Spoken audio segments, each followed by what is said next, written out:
Henry here got on the train with $200. He couldn't see any harm in a friendly game of cards. What if the other men were strangers? And take Joe Collins. He's got a nice wife at home. But he met this girl at the bar, and she looked, after the first couple of drinks.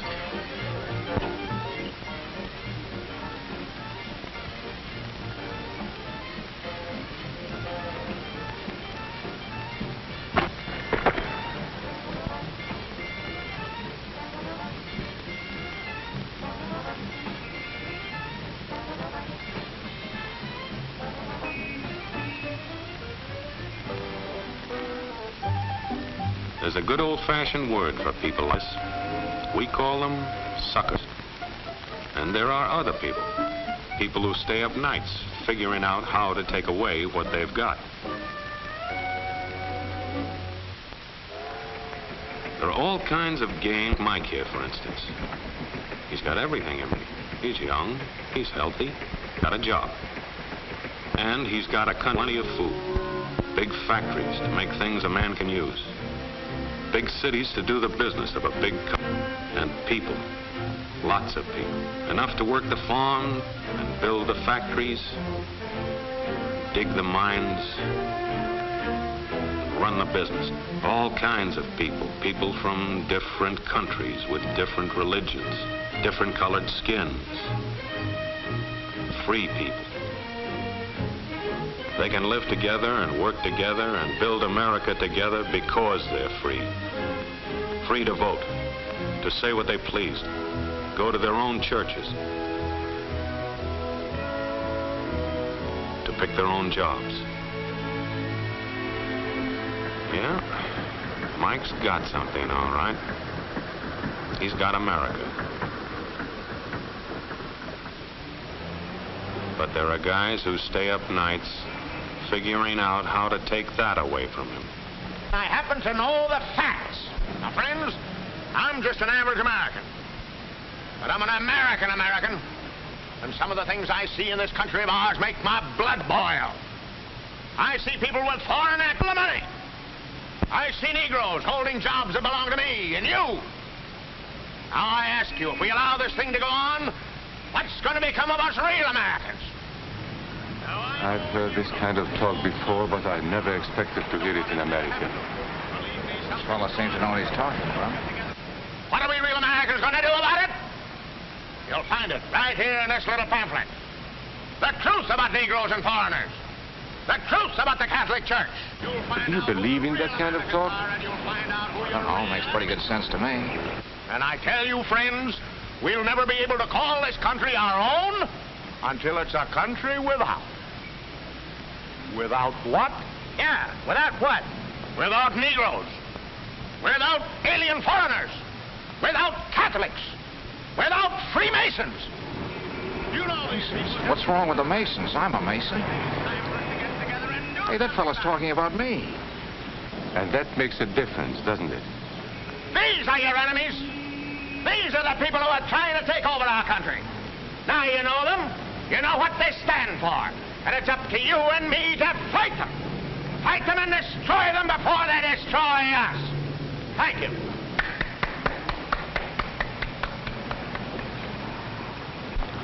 Before he said Masons, you were ready to agree with him. Well, yes, but he was talking about... What about those other people? But in this country, we have no other people. We are American people. What about you? You aren't American, are you? I was born in Hungary, but now I am an American citizen.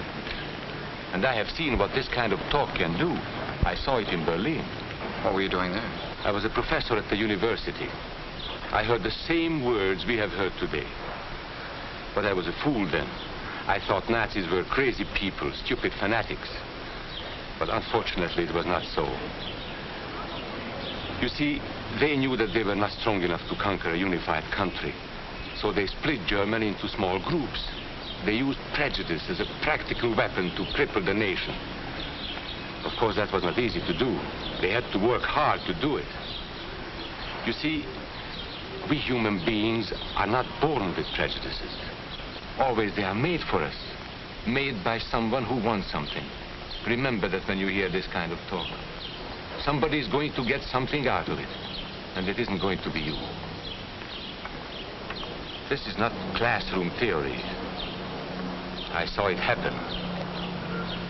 I saw it first in Berlin in 1932.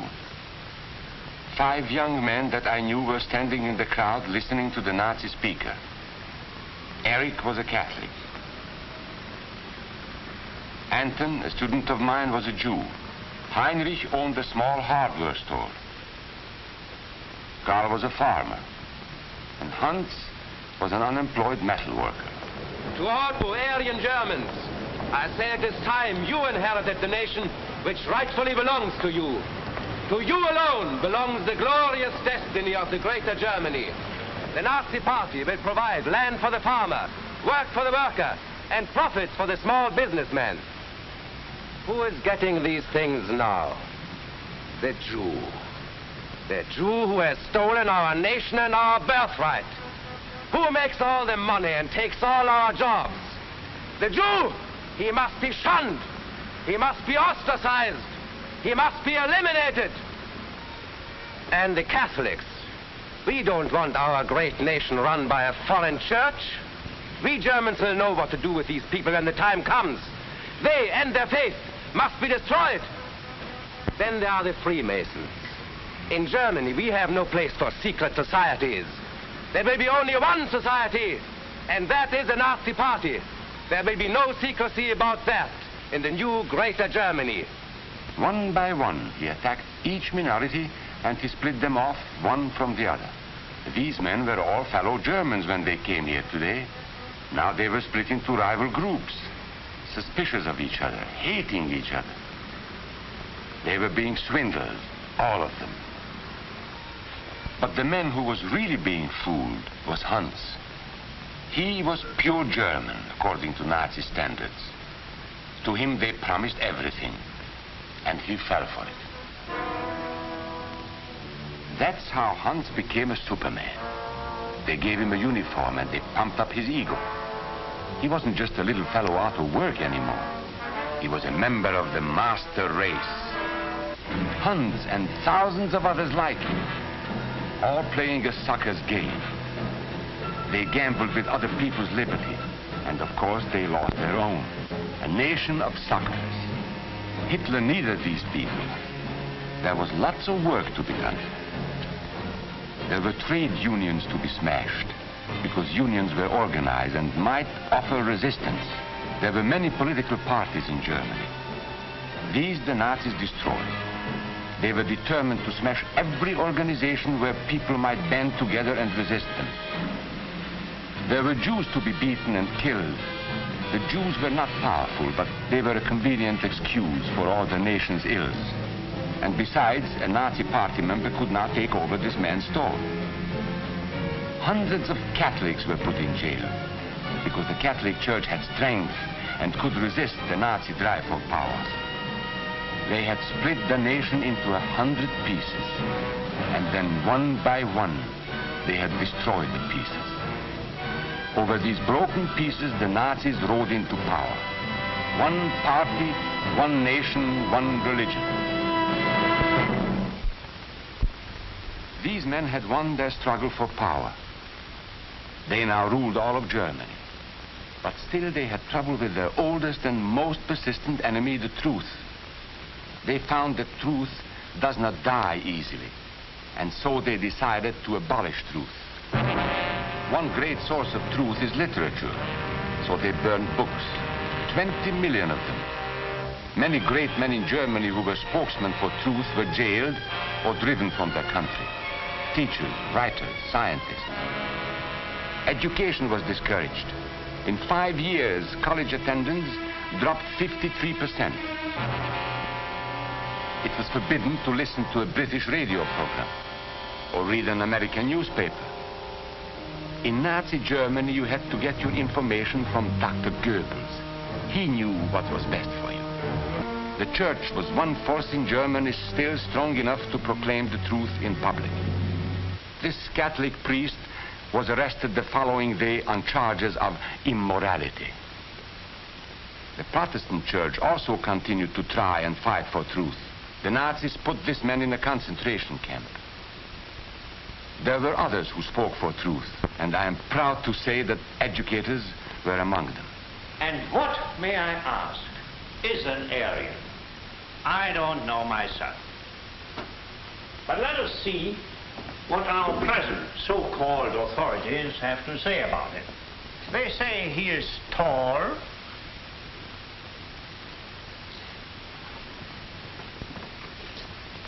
slender,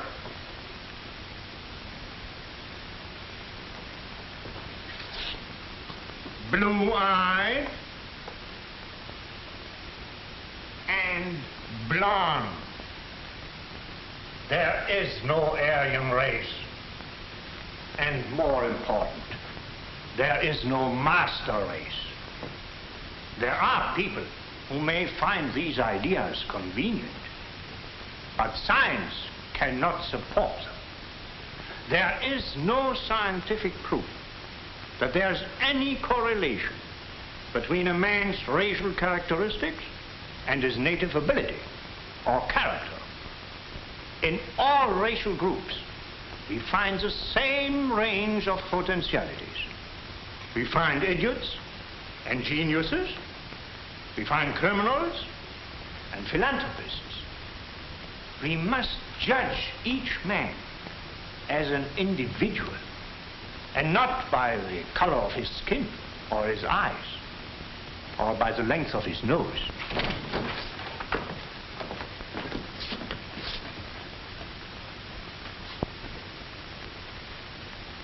Come in, gentlemen. It's comfortable. And remember that there is no master race. That is a scientific truth. Anyone who tells you otherwise is lying.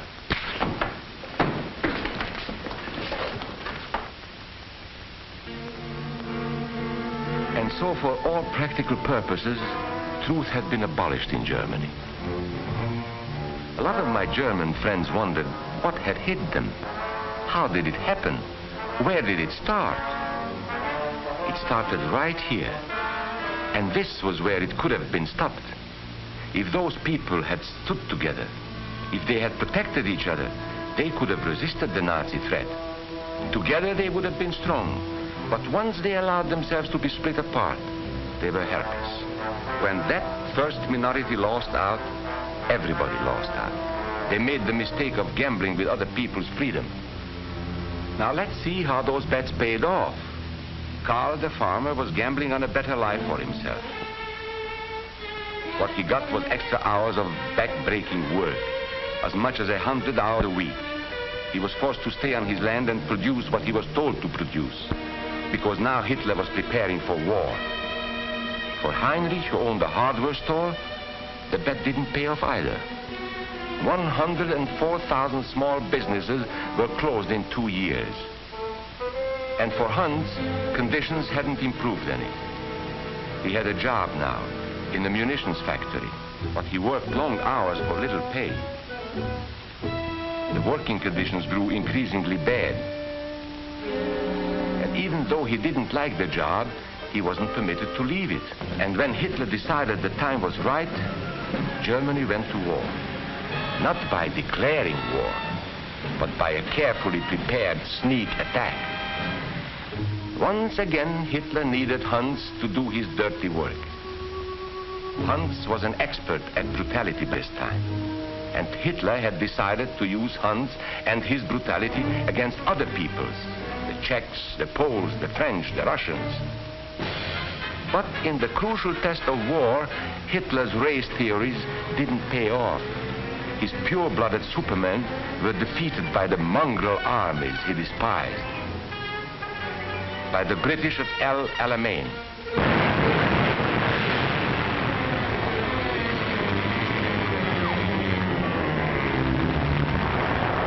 By the Russians at Stalingrad.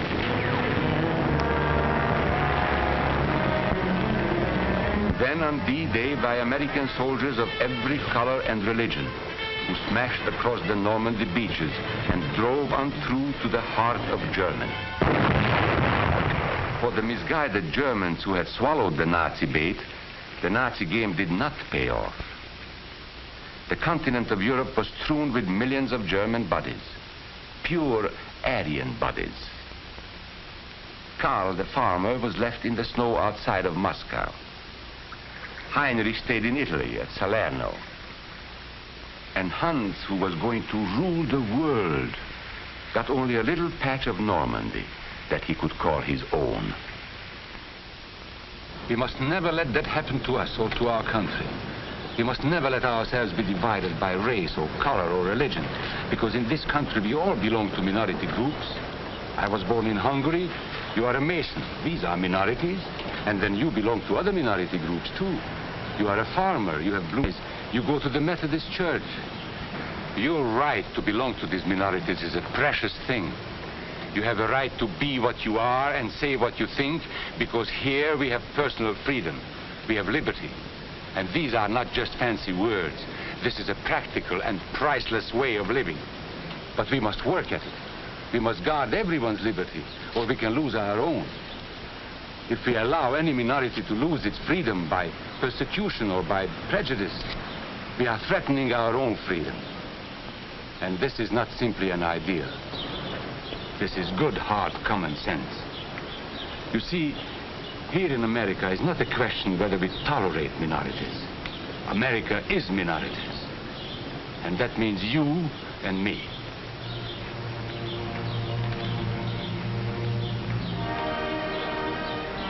So let's not be suckers. We must not allow the freedom or dignity of any man to be threatened by any act or word. Let's be selfish about it. Let's forget about we and they. Let's think about us.